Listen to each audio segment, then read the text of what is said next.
Questão de café, ele ajuda, ele auxilia nesse metabolismo ou isso é mito? É mito, infelizmente, viu, Ricardo? O café ativa o metabolismo da gente? Até ativa, mas está muito mais relacionado com o sono, por exemplo, né? Ou aquelas pessoas que precisam da cafeína, senão ficam com dor de cabeça. Mas ela não consegue reduzir medidas, somente a cafeína tópica, porque é uma outra molécula tirada do café que consegue ter essa função. Não é tão fácil assim, né? E por que engordamos, né? Essa pergunta é só culpa nossa, na maioria das vezes, né? Verdade. Na verdade, 80% das pessoas que estão acima do peso é porque come errado. Só os outros 20% é porque realmente tem uma patologia que os levam à obesidade, né? Mas cliente é um problema. Se você fizer uma avaliação e perguntar para ela se ela come, ela fala que não come. Mas se você filmar uma semana dela, você vai ver que isso não é verdade, né? Então, a gente sabe que isso acontece por quê? Porque nós temos uma ingestão exagerada de alimentos e pouco exercício físico. Então, a nossa balança despenca, né? A gente acaba sempre aumentando de peso. Para eu ter um peso para eu manter o meu peso, eu preciso de um equilíbrio entre a ingestão de alimentos e o exercício físico. Deixando bem claro que só quem pode dar orientação de exercício físico é o educador físico e só quem pode dar orientação de dieta é a nutricionista, tá? A esteticista pode dar recomendações. Olha, não ingere tantas frituras, não tome tanto refrigerante ou faça uma caminhada. Basicamente isso. Ela indica para essa cliente procurar um profissional que seja habilitado para essas situações. E o que mais está envolvido, né? Não é só a ingestão de alimentos, existem outras situações que também faz com que a gente aumente ou diminua de peso. Hiperestrogenismo. Quando a gente fala de hiper, as pessoas têm uma ideia de que já é uma patologia, né? Não é isso, não. Hiperestrogenismo são todas as vezes que o estrogênio estiver aumentado no nosso organismo. Isso acontece na puberdade, acontece quando a gente engravida, na gestação. Na menopausa, o estrogênio cai, mas a testosterona sobe. Então, eu tenho oscilações hormonais em toda vez que a gente vai ficar menstruada. Período pré-menstrual, eu tenho uma explosão de estrogênio. E o que o estrogênio faz? Primeiro, que o estrogênio é um hormônio que tem muita afinidade com a água. A gente diz que é um hormônio hidrofílico. O que isso reflete no nosso organismo? A gente retém líquido quando o estrogênio está alto. Por isso que antes de menstruar, geralmente a gente aumenta até às vezes 2 quilos aí a mais do nosso peso, mas isso é água. O estrogênio também tem afinidade com o tecido adiposo, com a gordura. Por quê? A mulher foi feita para gerar filhos, fisiologicamente falando, né? Só que nós hoje decidimos que a maternidade fica para mais tarde, que às vezes não queremos ter filhos, mas o estrogênio não entendeu. E aí o que acontece? Todos os meses, ele faz com que tenha um depósito a mais de gordura para que a gente tenha uma reserva energética para uma possível gestação. E nem sempre a gente gasta tudo. Então, ao final de 10 anos menstruando, a gente tem acúmulo de líquido e de gordura, que se reflete em gordura localizada e em celulite. Além disso, existem regiões que são estrógeno dependentes. Que regiões são essas? Do umbigo até o joelho. Nós temos receptores aqui que ficam com as boquinhas sempre abertas, esperando o estrogênio e a gordura. Então, são regiões muito mais difíceis de perder medidas, de emagrecer, porque é uma gordura que está relacionada com o hormônio. Outra situação que atrapalha na redução de medidas, o estresse, né? Ele é um grande vilão. Por quê? Ele aumenta o cortisol e a adrenalina. Aí vocês vão dizer para mim, mas Paula, você não falou que a adrenalina ativava o ciclo dos lipídios, né? Como é que agora então ficou ruim? Ela ativa o ciclo dos lipídios em numa determinada hora do dia. Quando a gente está estressada, a gente fica estressada por muitas horas e por muitos dias. Então, a gente tem a adrenalina circulante, mas isso a gente vai falar mais amanhã. E o que a adrenalina e o cortisol circulantes por muito tempo faz? Primeiro, retenção hídrica. Então, eu tenho um inchaço, um edema, já dificulta. Redução de medidas. Diminuição da função da tireoide. Então, se eu estou muito estressada, minha tireoide fica mais lenta, meu metabolismo diminui. Mudanças negativas nos hábitos, eu durmo menos, eu como mal, isso reflete no meu peso. E a acentuação da celulite. A celulite é uma alteração circulatória. A adrenalina é vasoconstritora, então ela faz o quê? Diminui o tamanho dos vasos. A celulite já tem isso, então eu acentuo ainda mais aqueles furinhos, aquele aspecto de casca de laranja. Peraí que eu vou tomar Paula, um pouquinho falando um de água. pouquinho sobre isso, sobre a celulite, a Denise diz assim, Paula, eu sou magra e tenho celulite. Por quê? Nesse caso, só a massagem resolveria? A celulite, ela não está relacionada com a gordura. A obesidade. A obesidade. É assim, quem é obeso terá celulite? Sim, mas o grau não necessariamente seja alto. Quem é magro pode ter celulite? Também. Porque senão as jogadoras de vôlei que a gente vê não iam ter, né? Por que as pessoas magras também têm celulite? A célula de gordura aumentada, ela piora a celulite porque ela comprime os vasos, comprime toda aquela região, mas ela não é a causadora. A causadora da celulite são as alterações hormonais e uma dificuldade circulatória. E aí o que acontece? Essa pessoa, no caso, é magra, mas ela também tem dificuldade de circulação, por isso a celulite vai aparecer. No caso dela é mais fácil, a gente pode fazer só drenagem para observar esses resultados. Mas se ela fizer uma atividade física e uma alimentação saudável, a gente consegue melhorar esse grau. A celulite não tem cura ainda, então ela precisa de manutenção, igualzinho tinta de cabelo, esmalte para as unhas, ela vai ter que sempre fazer a drenagem para conseguir se manter naquele grau baixo de celulite. Então, na verdade, quando ela acaba o processo, tem o resultado, mas se não continuar, se não der continuidade, Isso vai mesmo. voltar. O que a gente fala é 10, 15 sessões de ataque, 2, 3 vezes por semana, para eu ver os resultados. Vi os resultados, vou precisar de manutenção. Ou de 15 em 15 dias, ou uma vez por mês, para eu me manter ali. Ok. E agora falando um pouquinho sobre as dietas, né? Por que esse é um assunto que todo mundo acha que sabe, né? Então, todo mundo tem uma dica de dieta, a gente vê as revistas, todas as semanas saem as coisas mais mirabolantes do suco, do grão, da hora do almoço, sem glúten, com glúten. E não é possível, né, que tantas dietas assim e as pessoas ainda continuam com sobrepeso. Então, vamos entender o que isso reflete. Primeiro, deixando bem claro que só a nutricionista é que pode fazer isso, que pode fazer esse acompanhamento, né? Dieta são para as pessoas que têm alguma patologia. Pessoas saudáveis não fazem dieta, elas fazem reeducação alimentar. A dieta é quando você suprime, você tira da alimentação algum dos nutrientes mais importantes, que são as proteínas, os açúcares e a gordura. Imagine só uma pessoa saudável ficar privada de carboidrato para o resto da vida. Ela não consegue, né? Ela vai fazer isso por alguns meses, mas chega uma hora que o corpo sente falta, porque o carboidrato é que nos dá energia. E aí a gente vai se sentindo fraca.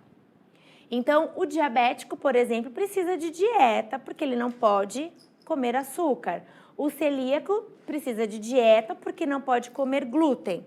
Mas e as pessoas saudáveis precisam de reeducação alimentar. E vamos falar um pouquinho dessas dietas malucas, por exemplo, né? Então, as pessoas fazem dieta da sopa. No começo, isso dá resultado? Dá resultado, obviamente. Você diminui o número de calorias que você está acostumado a ingerir. Só que aí, a sua célula, na primeira semana, 15 dias, elas não estão entendendo o que está acontecendo. Então, você está emagrecendo. A hora que ela percebe que você está diminuindo o aporte calórico para o seu organismo, elas fazem uma reunião e decidem, olha, daqui para frente a Paula não vai emagrecer mais nada. A gente vai gastar bem pouquinho, porque ela deve estar, né, passando por algum problema.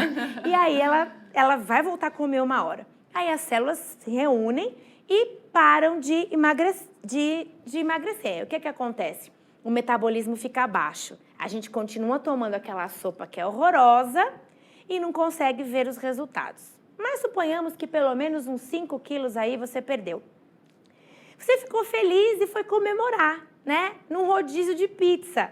E aí o que acontece? Aquelas células que estavam bem devagarzinho recebem uma enxurrada de carboidrato. Aí elas falam, nossa, a Paula realmente enlouqueceu. Começam a pegar aquilo e guardar. Elas pensam assim, a gente não sabe quando ela vai comer de novo, é melhor a gente fazer uma estocagem aqui de alimento. E aí o que você demorou 1, 2 meses para perder, você ganha no final de semana.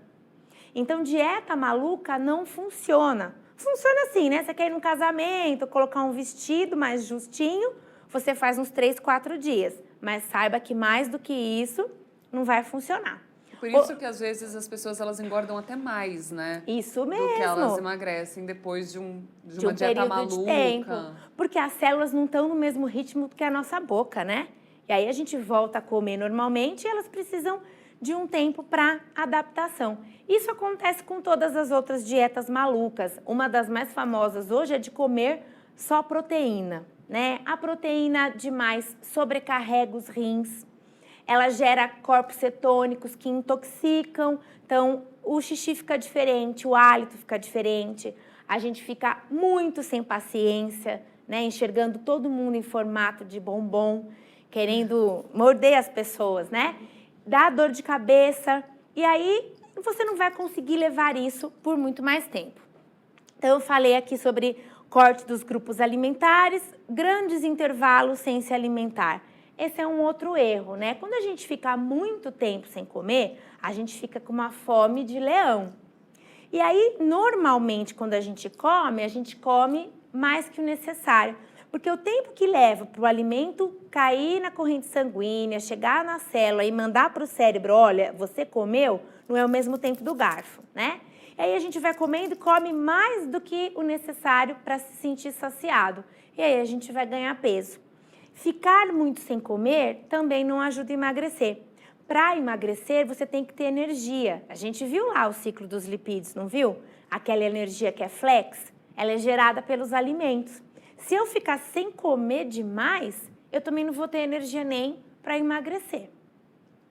E os remédios para emagrecer, né?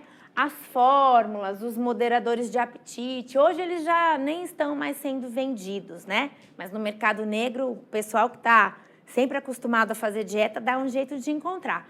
Eles são os enganadores do centro da fome. Eles agem, a maioria deles, né, no sistema nervoso central, enganando que a gente não está com fome. E aí a gente consegue ficar períodos e períodos comendo o mínimo. Realmente perde muito peso. Mas quando a gente para, a fome volta com força total. E as células que estavam devagar vão aumentar mais rápido ainda. Sem falar nos efeitos colaterais, né? Eles dão taquicardia, a boca fica seca, eles agem também na qualidade do nosso sono. Existem os termogênicos, os naturais, mas tudo isso precisa de um acompanhamento. E a nutricionista vai fazer o quê? Reeducação alimentar, que é realmente o que dá certo, né? Ela vai avaliar seus hábitos, então ela vai dar realmente uma dieta que você seja capaz de seguir, observando os seus gostos. Ela não vai mandar você comer rúcula todo dia se você nem gosta, né? Você vai furar. E ela vai dosar com o seu biotipo, com o seu formato corporal. Não existe dieta igual para todo mundo, né? Os médicos sempre têm uma mania de falar 3 bolachas, água e sal, uma xícara de café com leite com adoçante e não sei o quê. Mas aí a pessoa tem um trabalho braçal, a outra um trabalho mais tranquilo. Não dá para comer a mesma coisa, né? E agora falando da massagem. Então, a gente já falou do tecido adiposo, onde ele está localizado, para que ele serve, todo mundo tem. A gente falou também como ele aumenta e como ele diminui, né? E a massagem nessa história toda? aonde que ela entra? A massagem, como eu falei, ela é feita aqui na pele, mas ela vai refletir lá no nosso cérebro. Por quê? Que é o que a gente chama de ação reflexa. Quando nós somos gerados em capas embrionárias e alguns tecidos ramificam da mesma.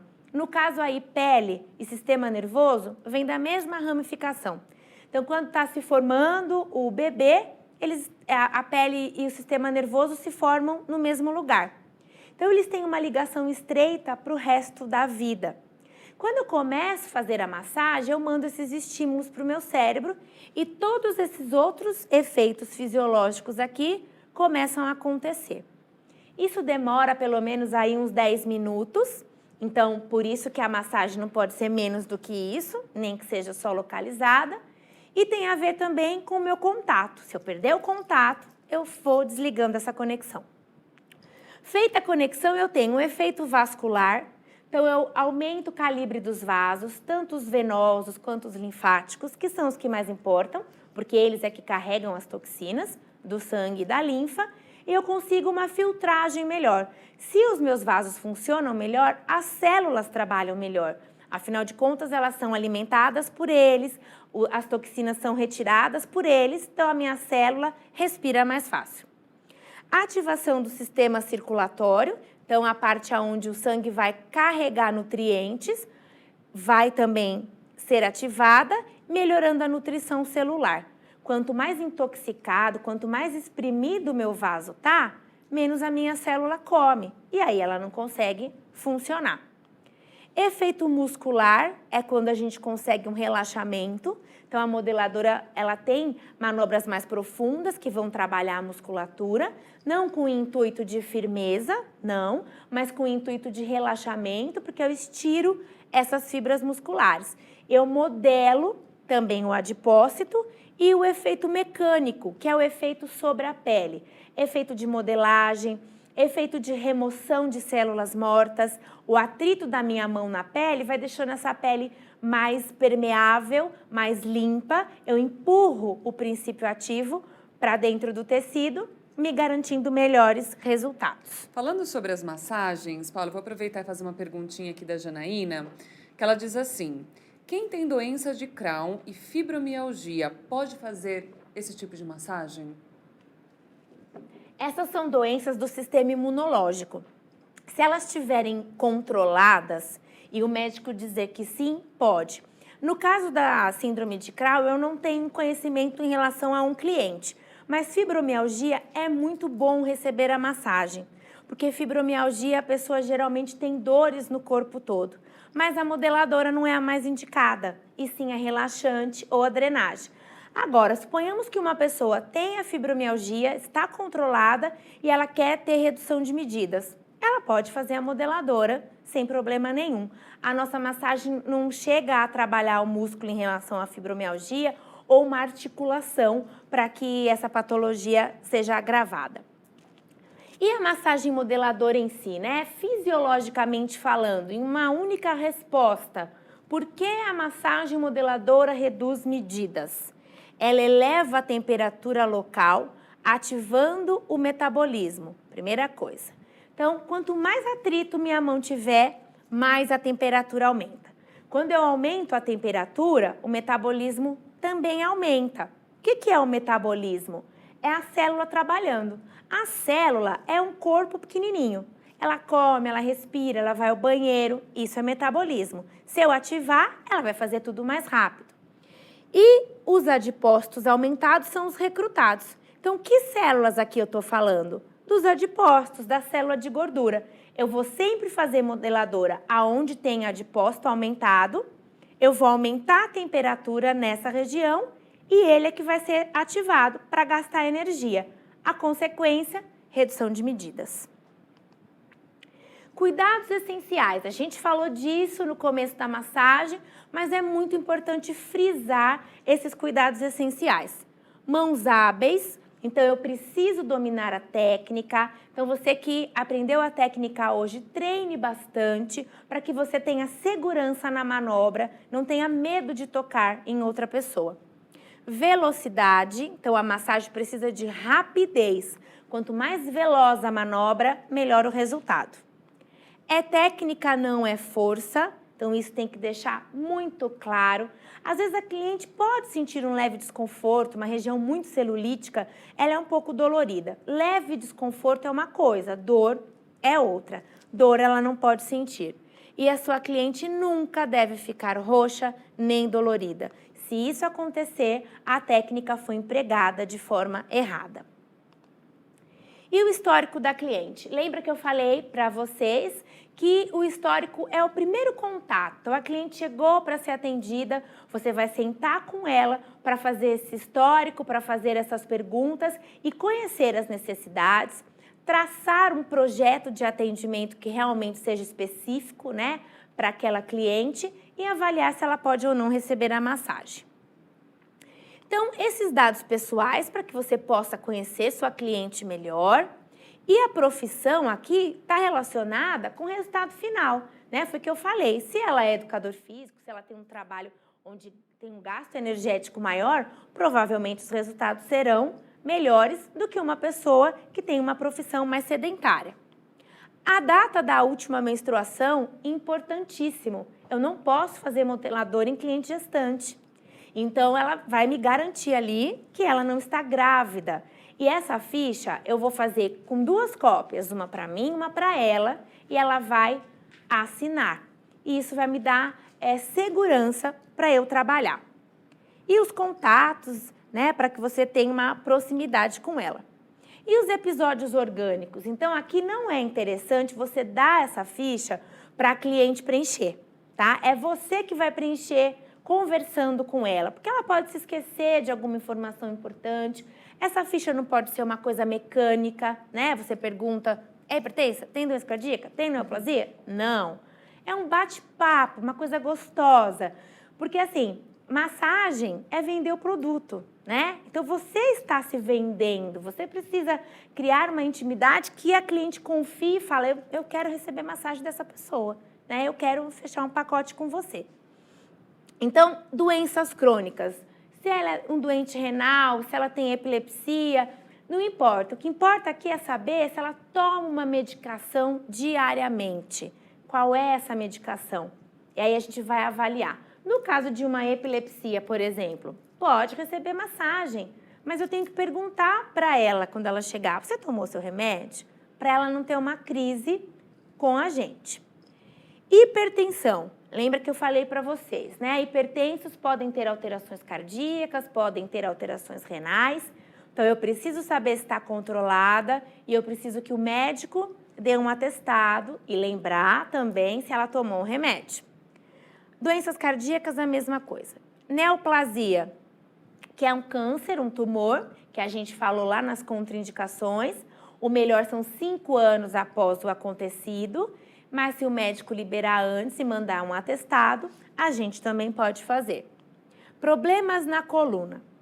Quem tem problema na coluna pode receber massagem modeladora? Pode, desde que não seja para melhorar o problema na coluna. Esteticista não faz massagem para a coluna, né? Quem faz isso são os fisioterapeutas.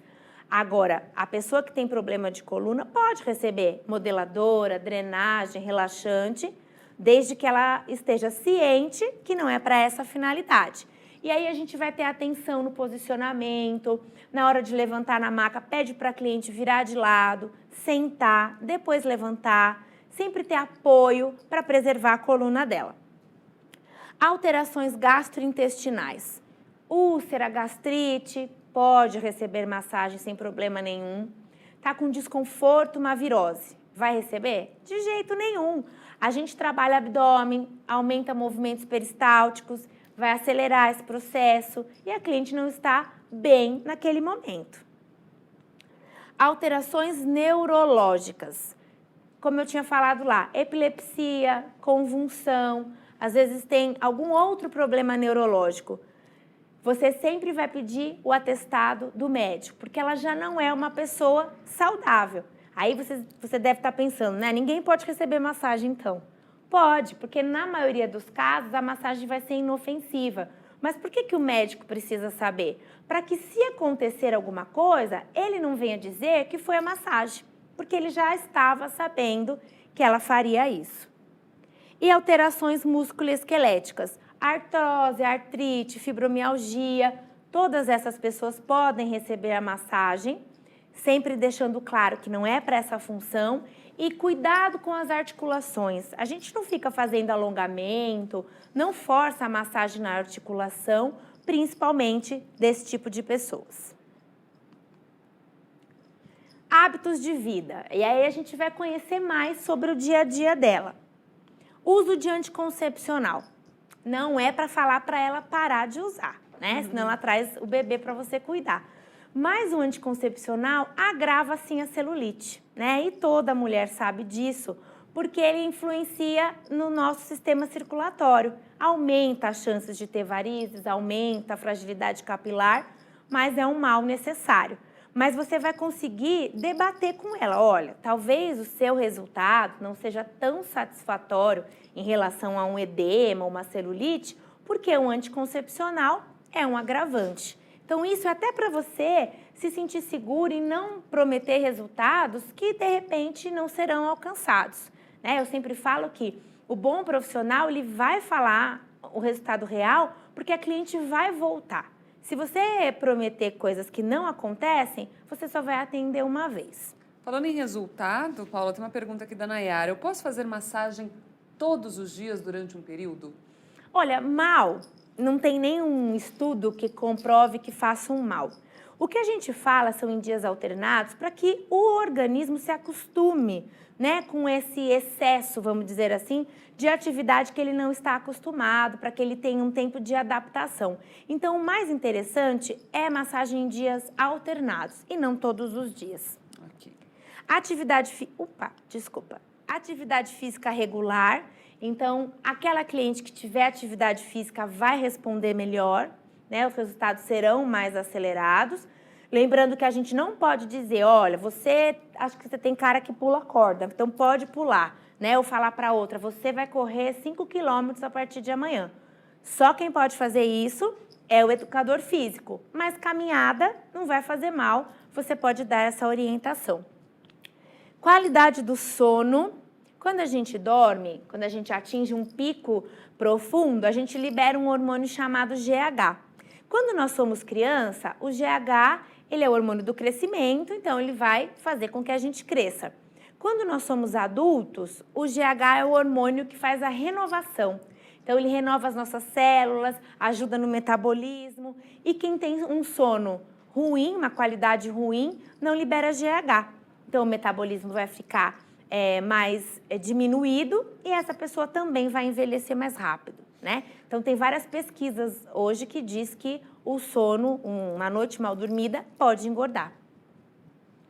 E a ingestão de água, né? A ingestão de água a gente sabe que é muito importante, principalmente para quem faz massagem. Quando a gente faz massagem, a gente estimula o corpo e as toxinas, como a Janice tinha falado, elas precisam ser liberadas e elas são filtradas através dos rins. Se eu não tomar água o suficiente, os meus rins vão ficando sobrecarregados. E aí, ao invés de melhorar, eu posso atrapalhar o metabolismo. Quanto mais água eu tomar, mais toxinas eu filtro